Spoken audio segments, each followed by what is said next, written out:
Muy buenas tardes, tengan todos ustedes. El tema a continuación a tratar es el manejo de la deshidratación. Si bien es cierto, todos los años mueren millones de niños menores de 5 años, que es la prioridad que tiene el Ministerio de Salud y también lo que es la OMS o la OPS, debido a enfermedades que pueden ser evitadas o tratadas, mediante aplicación de medidas eficaces de control que empleamos todo el personal que trabaja en salud. Uno de esos temas importantes que da prioridad el MINSA y la OMS es la deshidratación. La deshidratación, que viene a ser una de las patologías más frecuentes que se trabaja en los servicios de emergencia, que son muchas veces prioridades de emergencia o urgencias, en las cuales a veces los pacientes no llegan en un estado de shock por deshidratación, en las cuales acá juega un papel muy importante tanto el personal de enfermería como el personal médico para poder restablecer el estado de salud de este paciente. La deshidratación en sí, definida como la pérdida de líquidos corporales por encima del gasto corriente. Esta pérdida afecta a todos los espacios del organismo, específicamente por la gravedad, más aún la edad del niño, que son menores de 5 años, o los pediátricos hasta los 12 años considerados en el MINSA, o en las entidades de seguro social también consideradas hasta los 14 años. Y también vamos a considerar la cantidad de líquido eliminado, así como la actuación inmediata que da el personal de enfermería para la reposición de las pérdidas que tienen este tipo de pacientes. Deshidratación en sí, los fluidos y electrolitos son necesarios para mantener lo que es la buena salud y las cantidades relativas de organismos que pueden mantenerse dentro de un margen estrecho. Este equilibrio de fluidos y de electrolitos en el organismo, en una parte, nos va a generar la homeostasis fisiológica. Es decir, nosotros tenemos ingresos de líquidos, que son los aportes, pero también tenemos la parte de la eliminación. En estos aportes tenemos el agua, que normalmente lo tomamos, el agua en los alimentos que están contenidos con su composición, el agua endógena, y en eliminación consideramos lo que es la orina, la parte cutánea, en lo que es la sudoración, la transpiración, así como el vapor pulmonar y las heces. Volúmenes que van a ser determinados tanto como ingresos y al igual que el egresos, los cuales tienen que estar equilibrados para que no genere una descompensación en el paciente. ¿Cuáles son la etiología de la deshidratación? Las pérdidas excesivas de agua y electrolitos generadas por vómitos y diarreas, que es muy común y persistente en los pacientes pediátricos. La sudoración profusa, específicamente en aquellos pacientes que están con un proceso infeccioso, por ejemplo, que están con una hipertermia o una fiebre en la cual el paciente comienza a transpirar, o cuando está con un proceso respiratorio, en la cual también hay sudoraciones profusas, específicamente en las noches. La ingesta inadecuada de sales, de agua y de sales, y la pérdida urinaria excesiva. ¿En qué casos damos la pérdida urinaria excesiva? Específicamente en aquellos pacientes diabéticos que tienen poliuria, que paran orinando constantemente, en aquellos pacientes que tienen trastornos renales, pacientes cardíacos, que tienen una pérdida urinaria excesiva. Tipo de deshidratación, vamos a ver acá en función a la pérdida de peso, puede ser leve, moderada y grave. En cuanto a función de la pérdida de líquidos y electrolitos, tenemos la isonatrémica, la hiponatrémica y la hipernatrémica. Isonatrémica entendemos por igualdad, en la cual el sodio, que es el electrolito que nos va a tener bastante énfasis en la deshidratación, tiene que estar dentro de su valor normal de entre 130 y 150 miliequivalentes por litro. En la hiponatrémica, lo que es hipo es disminución. Tenemos por debajo del valor de sodio, que sería de 130 miliequivalentes, y la hipernatrémica, como es hiper es mayor, sería mayor de 150 miliequivalentes por litro. ¿Qué causas nos puede generar la deshidratación? Entre ellas tenemos las enfermedades diarreicas, que son muy comunes en los niños, el síndrome emético, los vómitos persistentes y constantes, la succión o un drenaje intestinal que tenga el paciente por una patología quirúrgica, una fístula intestinal como una complicación de una cirugía abdominal o hepática, dependiendo de la ubicación de la fístula que tenga, y una oclusión intestinal. ¿Qué causas nos generan pérdidas aumentadas extraintestinales? No necesariamente las pérdidas de líquido van a ser a nivel intestinal, también vemos el componente extraintestinal, que son las quemaduras, en las cuales sabemos que los pacientes pierden un porcentaje considerable de líquidos, así como las hemorragias, la poliuria en diversos origen, la diuresis osmótica y la sudoración profusa. La deshidratación, una de las causas, también se debe a la deficiencia o a la falta de aporte. En esto consideramos la ingesta deficiente, los líquidos diluidos que pueda tomar y las iatrogenias que se puedan presentarse.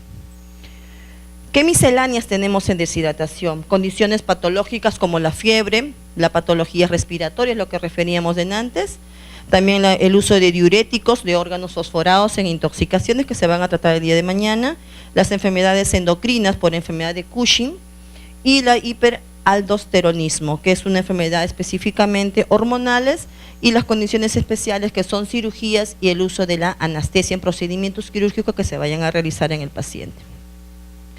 ¿Qué factores asociados tenemos? La higiene personal del paciente, estamos mayor enfoque en lo que es el lavado de manos, y creo que lo que da prioridad al Estado y todo lo que es MINSA, unidades particulares y nacionales, la frecuencia y el lavado correcto de manos para evitar las infecciones intrahospitalarias. La desnutrición, sabemos que todo paciente deshidratado y desnutrido es una bomba de tiempo, porque tenemos que dar un volumen exacto y preciso y estricto de líquidos y controlar estrictamente lo que elimina el paciente. La ausencia de prácticas inapropiadas de lactancia materna, sabemos que hoy en día damos énfasis a lactancia materna exclusiva hasta los 6 meses y a veces ese fomento de esa lactancia se rompe porque a veces inician una lactancia a los 3 o 4 meses cuando todavía el sistema digestivo del paciente no está preparado todavía para digerir estos alimentos. El esquema de vacunación incompleta, recordemos que dentro de las vacunas tenemos el Rotavix, que es el rotavirus, y esa vacuna nos va a proteger de las diarreas por rotavirus, que es la que nos acompaña con vómitos y diarreas persistentes en un alto flujo y que genera o lleva rápidamente al paciente a una deshidratación. La falta de capacitación a la madre para la higiene familiar, el mantener una higiene en casa, los alimentos, el uso de la lejía, de repente el agua clorada para desinfectar lo que es los alimentos o los útiles que vaya a entrar en contacto con el niño, y la contaminación fecal de los alimentos y el agua. Como comúnmente decimos en el ministerio, paciente que viene con diarrea o deshidratado, es la única causa de la diarrea es fecal oral, por suciedad, algo que se rompió en la cadena de la limpieza que hace que el paciente llegue a este cuadro. Y la deficiencia de la vitamina A. ¿Qué signos de deshidratación hay que tener en cuenta? La presencia e intensidad de la sed, un paciente que está sediento, que desea tomar agua desesperadamente. El estado general, vamos a ver irritabilidad, inconsciencia, muchos pacientes que están deshidratados están letárgicos, con somnolencia, con sueño, a veces llegan a la inconsciencia. El aspecto de los ojos y de la mucosa oral, vamos a ver una mucosa oral seca, los ojos hundidos. Si son lactantes, vamos a ver las fontanelas deprimidas. La frecuencia y profundidad de las respiraciones. Un paciente que está bien deshidratado o un deshidratado moderado a severo hace una respiración acidótica, una respiración como agitado, que le falte el aire, y es por la falta de aporte de líquidos. La frecuencia e intensidad del pulso, hay taquicardia, su pulso está alterado, puede estar en una frecuencia normal y pasa unos momentos, comienza con la taquicardia, tiene una frecuencia inestable.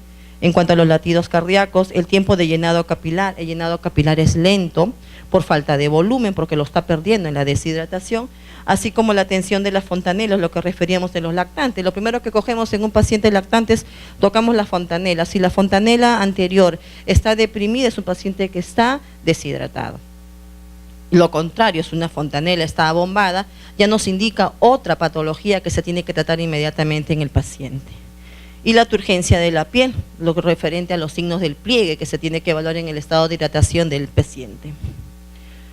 Vemos acá una rúbrica de un dibujo en la cual vemos los ojos y las mejillas hundidos en el paciente, hay una fontanela deprimida, la fontanela anterior, comúnmente conocida como la mollerita que le decimos a los pacientes, hay un llanto sin lágrimas, la boca y la lengua están secas, la disminución de la elasticidad de la piel, los famosos signos de pliegue y el abdomen deprimido. ¿Qué complicaciones tiene la deshidratación? Acidosis metabólica, hay un trastorno electrolítico, intolerancia a los carbohidratos, no toleran los carbohidratos los pacientes, hay un síndrome urémico hemolítico, ese es el más peligroso, el síndrome urémico hemolítico, que puede llevar al paciente a un shock. La iatrogenia por empleo del volumen o composición inadecuada de fluidos que podemos dar al paciente. ¿Qué requerimientos hídricos va a necesitar nuestro paciente pediátrico? Primeramente, hay que catalogar si es una deshidratación leve, moderada o grave. Si es una deshidratación leve, vamos a tener que tener en cuenta el requerimiento hídrico es de 150 a 160 mililitros por kilo por día. En la deshidratación moderada, como es moderada, el paciente va a requerir más el requerimiento hídrico de 150 a 200 por kilo por día. Y es una deshidratación grave, va a requerir de 200 a 250 mililitros por kilo por día. ¿Qué requerimientos también va a requerir este paciente? En la deshidratación o en el vómito, en la diarrea, el paciente pierde electrolitos, por eso que genera ese desequilibrio, esa inestabilidad. Entonces vamos a ver también la concentración de sodio, que va a requerir de 50 miliequivalentes por litro, y el potasio de 30 a 40 miliequivalentes por litro, específicamente pacientes desnutridos. Porque piensan que cuando un paciente llega deshidratado, siempre dice, hay que bolearlo, hay que expandir volumen, porque llega completamente con un llenado capilar lento. Hay compromiso de sensorio, está con tendencia al sueño, está todo somnoliento. Cuando más avanza la deshidratación de leve, es fácil manejarla. Moderado y severo es lo que más tenemos que poner énfasis en recuperar rápidamente el estado de hidratación de este paciente, porque fácilmente puede entrar en un paciente en un shock por deshidratación. Y eso es lo que nosotros tenemos que evitar en este tipo de pacientes, que lleguen a ese estado. Una de las causas de la deshidratación viene a ser la diarrea, que es muy común y que todos los niños tienen en un episodio de 5 a 6 episodios en el año, y que hay que tener mucho énfasis en lo que es la atención primaria para lo que es la promoción de la salud y la educación sanitaria, más que nada para el manejo y tratamiento en el hogar. Tenemos una deshidratación paciente que se clasifica en un plan A, en la cual el paciente no tiene deshidratación. Ustedes no van a ver el signo de deshidratación, pero sí hay factores de pérdidas como la diarrea, los vómitos, que pueden ir aumentando en frecuencia, en volumen, y que puede pasar al paciente a un plan B, en la cual le presenta signos de deshidratación. Si no manejamos este plan B con los sueros de rehidratación oral, ya sea en el hospital, en lo que es la URO, en la unidad de rehabilitación oral, y no hacemos un buen manejo de estos tipos de pacientes, podemos pasar al paciente a una deshidratación grave con shock. La enfermedad diarreica en el Perú es muy común, es muy frecuente. En todos los hospitales del ministerio tenemos pacientes con diarrea, mañana, tarde y noche. No hay un horario específico en los cuales los incrementos son mayores en invierno, los rotavirus, y en verano también. O sea, no hay un énfasis específicamente de que en verano me va a dar un paciente con diarrea por Campylobacter y en invierno me va a mantenerse, no me va a ver pacientes con diarrea, sino me va a ver con rotavirus. Específicamente no hay un tiempo, es todo el año en el cual manejamos este tipo de pacientes, y más que nada es por la falta de higiene. El 15% de los niños menores de 5 años presentan esta enfermedad, son los más lábiles a presentar este problema. En zonas periféricas de Lima, en la parte de la selva, en la parte periurbana, un niño puede llegar hasta tener hasta 10 episodios de diarrea en un año. Y el costo por cada atención en una diarrea infantil en el hospital aproximadamente son $12 en el sector salud, que aproximadamente equivale a 8.4 millones de dólares al año. La mayoría cubiertos por SIS. La mayoría estamos cubiertos por SIS y algunos en una minoritaria porcentaje están cubiertos por e-salud y en otro porcentaje en la parte privada. Se calcula que el tratamiento de un episodio diarreico representa específicamente un 20% de un ingreso mensual en un paciente, en una familia pobre. La diarrea y la desnutrición. ¿Por qué enfocamos específicamente la desnutrición? Porque el paciente que no tiene un buen aporte en cuanto a su alimentación es un paciente que va a tener bajas sus defensas y va a ser lábil a presentar cualquier cuadro de diarrea, deshidratación, y fácilmente puede desnutrirse. Y todo paciente desnutrido que llega a un hospital es una bombita de tiempo, como nosotros decimos, porque no solamente viene con un cuadro de desnutrición, sino que también trae a fondo otras enfermedades que se tiene que investigar. El suministro de agua potable, el saneamiento, la higiene promueve la salud y favorece mejor la calidad de vida de los niños.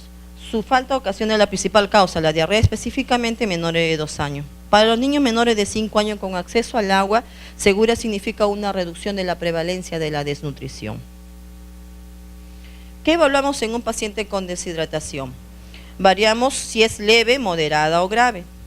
¿Qué componentes tenemos? El pulso, la frecuencia cardíaca, la turgencia de la piel, cómo están las mucosas, los ojos, en cuanto al reflejo, las extremidades en cuanto al llenado capilar, vamos a ver el estado neurológico, la parte de la subconsciencia, la parte del flujo urinario, la sed, la tensión arterial y la fontanela. Específicamente la fontanela en todos los lactantes, que es muy común evaluar eso. El pulso, si es leve, tenemos un pulso normal, si es moderado, está normal a disminuido, y si es grave, está disminuido totalmente el pulso. La frecuencia cardíaca en una deshidratación leve va a estar normal, en una deshidratación moderada va a estar aumentada, y en una deshidratación grave va a estar más de lo normal, que es más aumentada. Puede estar con una taquicardia, puede estar con 150, 160 latidos cardíacos, que para la edad refleja una taquicardia en el paciente. La turgencia de la piel, los famosos signos de pliegue, que es muy común en un paciente deshidratado, evaluar lo cual nos va a indicar el estado de hidratación del paciente. En una deshidratación leve está normal, en una deshidratación moderada está disminuida y en una deshidratación grave está más disminuida de lo normal. Las mucosas orales, en la deshidratación leve están moderadamente secas, en la deshidratación moderada están secas y en la deshidratación grave también están más secas de lo habitual.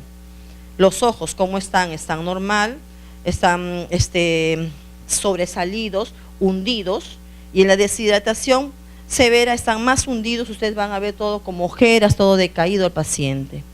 En las extremidades vamos a ver acá el llenado capilar, en el bracito, en el piecito, levantarnos la piel y vamos a ver el signo de pliegue, que nos va a indicar también el estado de hidratación del paciente. La parte neurológica, la parte mental, que es muy importante evaluar en este tipo de pacientes, porque en la leve puede estar normal, en la moderada está adormitado como si estuviera con tendencia al sueño, y en la grave está letárgico. De letárgico a inconsciencia hay un pequeño paso nada más, que puede haber compromiso neurológico en el paciente por deshidratación. El flujo de orina, en la deshidratación leve está disminuida, en la moderada vamos a tener menos de 1 mililitro por kilo por hora, y en la grave está menos de 1 mililitro por kilo por hora en doble ítem remarcado.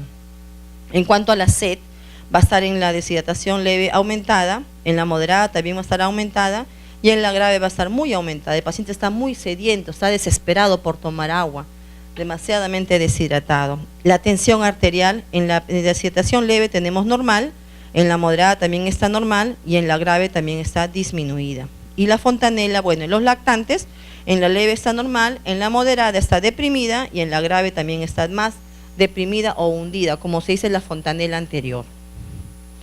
¿Qué evaluamos en la deshidratación? Específicamente, independientemente del germen que causa la deshidratación, hay que tener en cuenta la orientación terapéutica que le vayamos a dar a este tipo de pacientes. Basarse específicamente en el estado de hidratación, desde la ausencia de signos de hidratación hasta llegar el paciente a un estado grave. Como volvemos a poner énfasis, nosotros tenemos de evitar que el paciente llegue a una deshidratación por shock. Más aún en un ambiente hospitalario, eso no debería de ocurrir. Podemos verlo de repente, esa carencia en la parte de centros o puestos de salud nivel 1, pero en un ambiente hospitalario el paciente no puede llegar a tener una deshidratación con shock, que esté usando un plan C, salvo que nos llegue el paciente en esa situación de emergencia para poder atenderlo y manejarlo. Pero estando en un hospital, que un paciente nos llegue a deshidratar hasta el punto de utilizar un plan C o emplear un plan C, no debería de suceder, ya que está en vigilia constante de personal de enfermería. ¿Qué finalidad tiene el MINSA, la OMS, la OPS, que verifican o velan por la niñez? Es reducir la morbilidad y la mortalidad causada por la mayoría de enfermedades comunes de la niñez. ¿Qué va a valorar el estado de hidratación? Vamos a observar la condición del paciente, vamos a ver el estado de conciencia. Específicamente nos va a tipificar acá el tipo de plan que vamos a emplear con los signos. Por ejemplo, en la condición, si está bien alerta, este paciente está en plan A. Si está intranquilo, irritable, está en un plan C. En un plan B, si está en un estado comatoso o hipotónico, letárgico, con tendencia a la inconsciencia, va a estar en un plan C, va a estar más grave el paciente. Los ojos, si están normales, hundidos, muy hundidos y secos, va a catalogar el tipo de plan que va a estar. Igual las lágrimas, la boca y la lengua de las mucosas orales, la capacidad de tomar líquidos, que nos vamos a ver a través de la sed. Y en segundo punto que establece la EPI es explorar. ¿Qué vamos a explorar? El signo del pliegue. Si desaparece de inmediato, estamos en el plan A. Si desaparece lentamente, en el plan B. Si desaparece muy lentamente o mayor de 2 segundos, que es el tiempo que debe de durar, que no debería de durar, estamos en un plan C, o en un paciente con deshidratación con shock o más severo. ¿Qué tenemos que hacer? Dice, decidir. Si no tiene signos de deshidratación, plan A. Si presenta 2 o más signos, si tiene algún grado de deshidratación, plan B. Y si presenta 2 o más signos, incluyendo por lo menos un signo de deshidratación grave, como el estado de conciencia, está comatoso o en shock, estamos en un plan C. Tratar, dice inmediatamente, usar plan A, usar plan B y usar plan C. Es lógico que cuando yo voy a iniciar la hidratación en un paciente, ya sea por plan A, B o C, tengo que tener bien cuantificado el peso del paciente, porque según el peso es lo que va a recibir el volumen de líquidos, ya sea por vía oral, por gastroclisis o por vía endovenosa.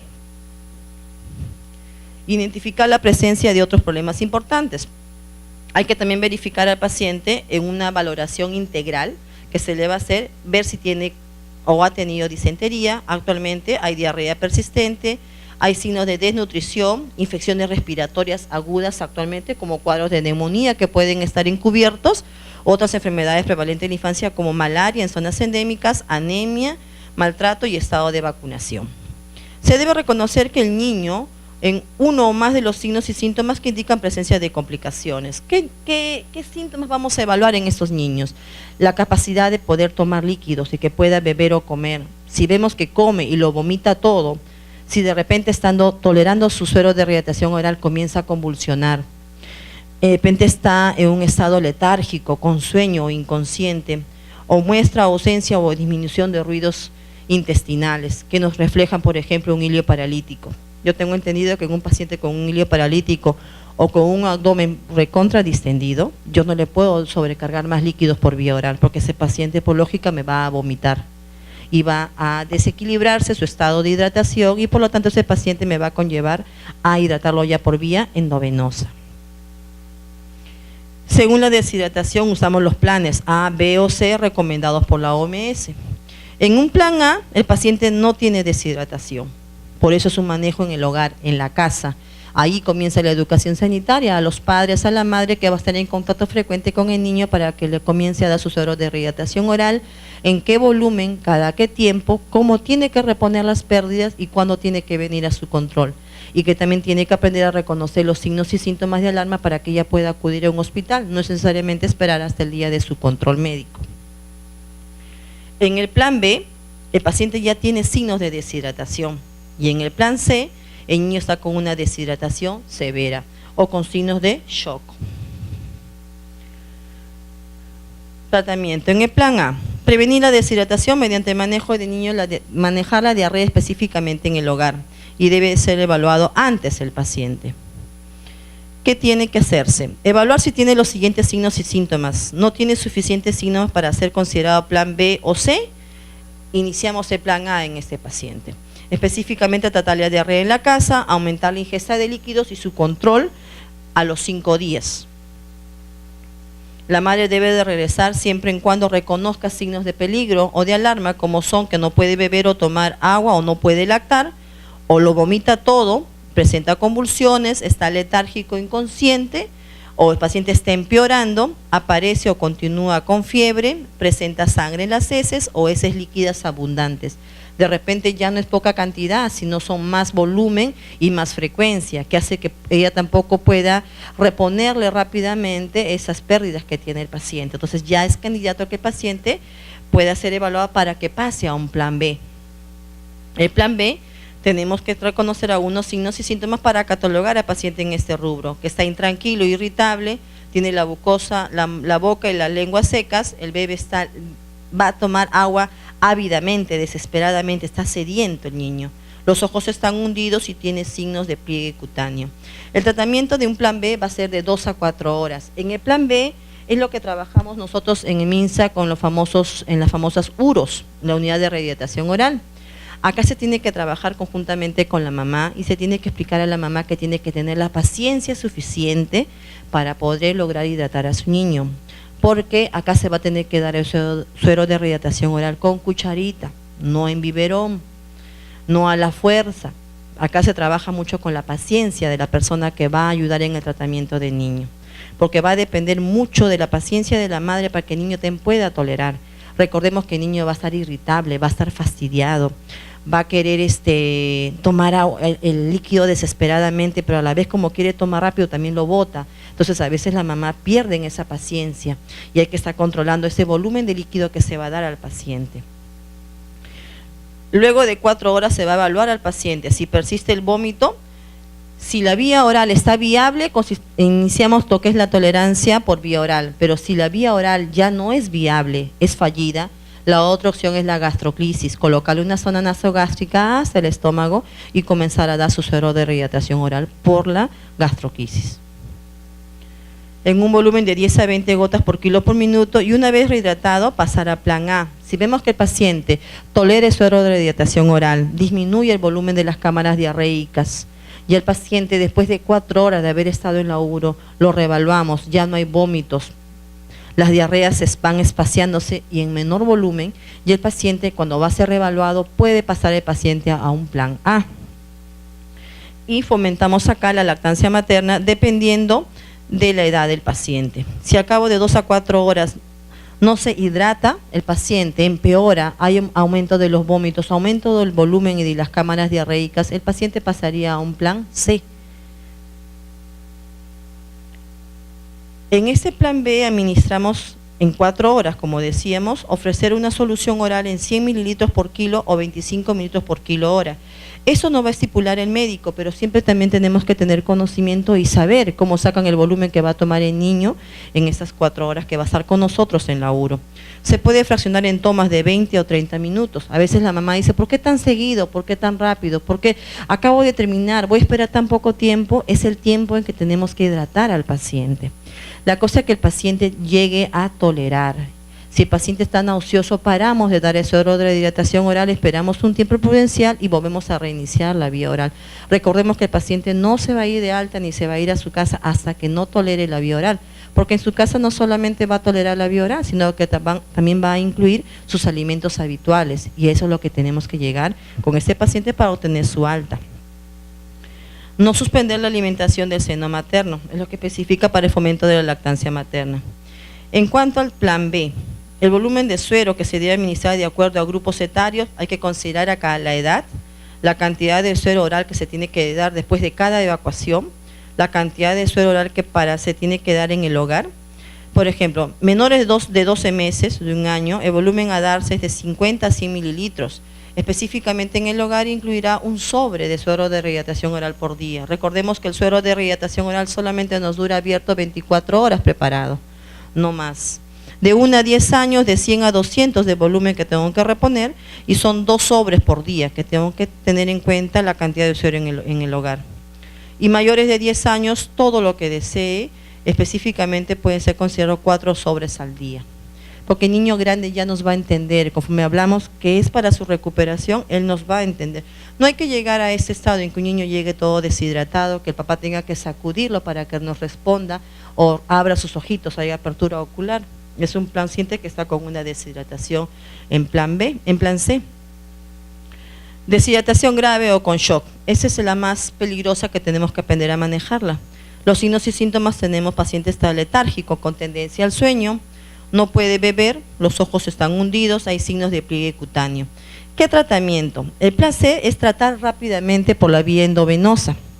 Hay que darle sorbos frecuentes de suero de rehidratación oral dependiendo de la indicación médica. Darle pecho si es lactante o fomentar el pecho dentro de su tolerancia, y la parte de la vía endovenosa o zona nasogástrica si fuera el caso que estuviera con una gastroclisis. Internar o referir rápidamente. Si no lo podemos manejar en un centro de salud, vemos que hemos puesto las medidas de atención necesarias y el paciente no sale de ese plan B, tenemos que evacuar inmediatamente a ese paciente a un hospital más cercano de referencia para que sea manejado inmediatamente.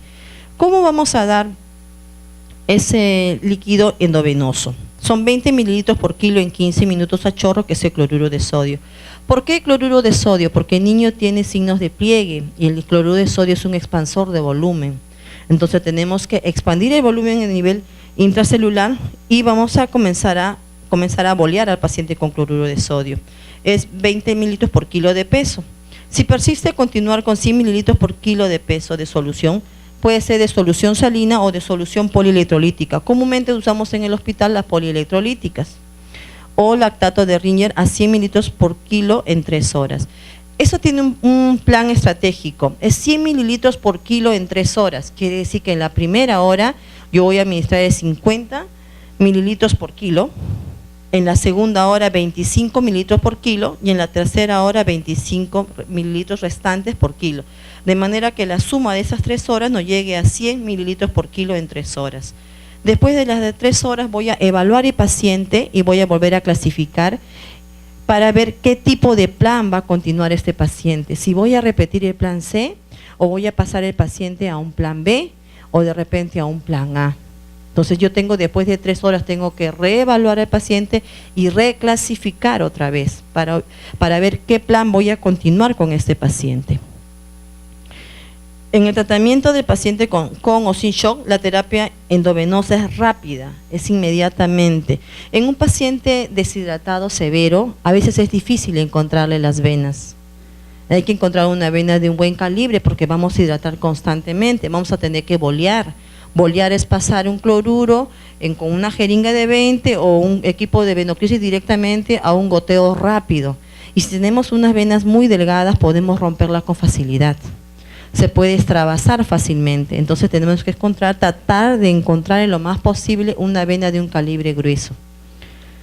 Recordemos que el paciente en plan C está letárgico, está con tendencia al sueño, va a haber poca reactividad al estímulo, no va a estar tan irritable como en un paciente con un plan B. Entonces al paciente podemos encontrarle una vena de un gran calibre para comenzar la hidratación.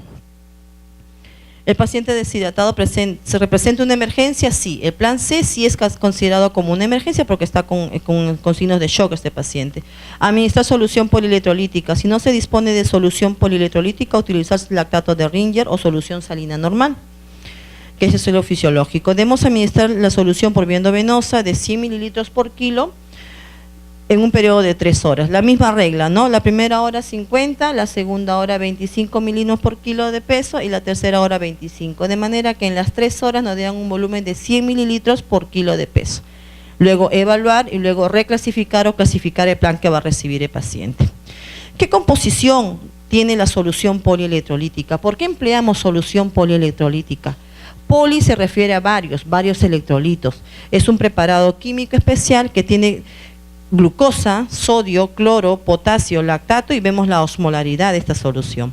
¿En qué concentración? Glucosa en 111 miliosmoles por litro, sodio 90 miliosmoles por litro, cloro 80 miliosmoles por litro, potasio 20 miliosmoles por litro, lactato 30 y una osmolaridad de 331. Esos son los componentes y las concentraciones miliosmólicas que contiene la solución polielectrolítica. El tratamiento de plan C, evaluar al paciente continuamente cada hora, si no mejora, aumentar la velocidad de infusión. Al complementar la parte endovenosa a las 3 horas, evaluar al paciente para seleccionar, o sea, clasificarlo en el plan que va a continuar, plan A, plan B, o de repente tenemos que repetir el plan C en otras 3 horas más. Observar al paciente durante 2 horas por lo menos después de completar la hidratación, o sea, una vez que hidratamos al paciente, completamos las 3 horas, el paciente inmediatamente no lo vamos a dar de alta. Luego el paciente tiene que ser reevaluado y se queda todavía en observación unas 2 horas más para probar la tolerancia, esperar si ese paciente puede volver a vomitar o no. Tratar la deshidratación grave antes de referir al niño. Es lógico, si tengo un paciente con deshidratación severa, yo tengo que tratar esa deshidratación, no esperar todavía, llevarlo a un centro de salud, un puesto de salud y no hacer nada por ese paciente, o referirlo a un hospital, pero yo no haber actuado con ese paciente, le haber dado un suero, haberle puesto una vía y que llegue al centro para que continúe con su atención, pero ya que haya recibido las primeras maniobras de atención a este paciente para evitar que llegue en un estado más complicado a los hospitales. Identificar y tratar la infección. Es cierto que todo paciente con deshidratación trae por sí en fondo procesos infecciosos, que es lógico que por ende, estando en un hospital, el médico tiene que hacer una evaluación cefalocaudal para contrarrestar las infecciones que pueda tener, ya sea en heces o en orina, la parte respiratoria y todo eso. Y las infecciones pueden ser neumonía, septicemia, infección de las vías urinarias, infección del oído, la famosa disentería o la amebiasis. Tratamiento, bueno, ya sabemos que tenemos que evaluar tanto el plan A, el plan B o el plan C y según eso reclasificar al paciente. Después solamente ponemos énfasis o mayor importancia o prioridad, que todo paciente tiene que ser reevaluado en el plan C a las 3 horas y en vigilia constante cada hora de la hidratación. En el plan B, igual, observar la tolerancia de la parte de la vía oral y los signos de alarma que pueda presentarse. Y en el plan A, específicamente, la educación sanitaria para el manejo en el hogar. Tenemos un ejemplo acá de un paciente, la cantidad de solución salina que podemos administrar en bolo, como dicen, 15 minutos, evaluar respuesta, los signos vitales, si hay mejoría de pulso, si disminuye la frecuencia cardíaca, aumenta la diuresis o no, y si no mejora, iniciar un segundo bolo. Por ejemplo, si mejora, damos 100 mililitros por kilo de solución poelectrolítica. Si este paciente nos pesa específicamente, nos dice que vamos a pasar 800 mililitros de solución poelectrolítica. Voy a pasar los 400 en la primera hora y los 200 en la segunda hora, que equivale al 25%, y los otros 200 restantes, que equivale a la segunda porción de 25% para completar la tercera hora.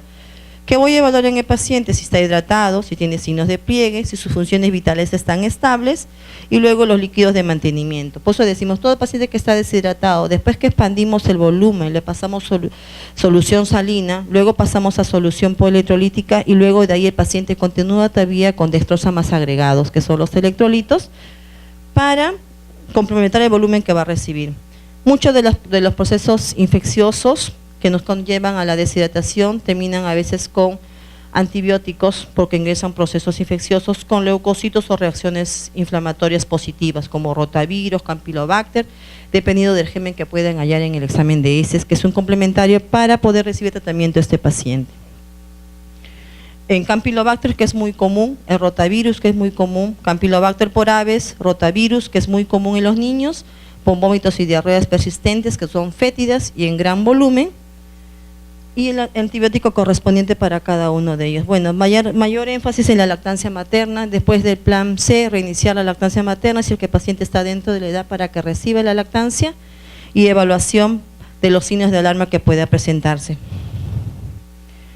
¿Y qué criterios de alta voy a tener? Ausencia de signos de deshidratación, ingesta oral mayor que el flujo diarreico, que el flujo urinario aumente, no sea el mínimo, que con tendencia a la oliguria, el déficit de peso sea repuesto y el flujo diarreico sea menor de 10 milímetros por kilo de peso. Considerando otras indicaciones de hidratación endovenosa, ya sabemos que pacientes con deshidrataciones graves, con compromiso hemodinámico, alteración de la conciencia, o pacientes con septicemia, infecciones, comitante, meningitis, neumonías, que se puedan diagnosticarse estando el tiempo que sea valorado en la institución. Bueno, lo que recomienda la OMS, no todos tenemos el suero de rehidratación en casa, pero también hay que enseñarle a preparar el suero de rehidratación oral casero. Normalmente, no todos en los puestos contamos con los sueros de rehidratación, están en la misma ciudad. Enseñarle a preparar el suero de rehidratación oral casero. En 1 litro de agua hervida, 10 cucharadas soperas de azúcar, 3/4 de cucharada sopera de sal, media cucharada sopera de bicarbonato y un jugo de 1 o 2 limones para que agarre la saborización en el niño. Es parte del suero casero que entendemos que enseñar a preparar a las mamás para que puedan hidratar a su paciente. Específicamente el enfoque en el nivel 1 de la educación sanitaria para el tratamiento en el hogar, que es el plan A. Y la OMS especifica y recomienda la siguiente fórmula para la hidratación por vía oral: es 1 litro de agua, glucosa 20 gramos, cloruro sódico 3.5 gramos, bicarbonato sódico 2.5 gramos y el uso de zinc en la diarrea aguda. Bueno, específicamente mayor énfasis en la prevención de las enfermedades diarreicas, que son las que comúnmente nos van a llevar a la deshidratación del paciente. Cuidados de enfermería, bueno, en la parte de cuidados de enfermería específicamente enfocamos en la vigilancia constante, el lavado de manos, la higiene que tenemos que enfocar y el cuidado de las reinfecciones y las medidas protectoras que podemos tomar en este paciente de acuerdo a su edad y a la familia. Vemos acá un niño tomando agua que no está clorada ni nada, las diarreas que son comunes y fomentar la lactancia materna y el lavado de manos específicamente. Y en todo momento para favorecer la hidratación del paciente. Restablecer hasta que el paciente tenga la tolerancia a las dietas apropiadas, reducción de alimentos, observar la respuesta de la deglución del paciente, observar la conducta alimentaria y el manejo de los alimentos. Alimentos seguros, específicamente en enfoque en la preparación de los alimentos con las técnicas asépticas de higiene, el lavado de manos, el fomento de la higiene, alimentos seguros y preferentemente todos cocidos.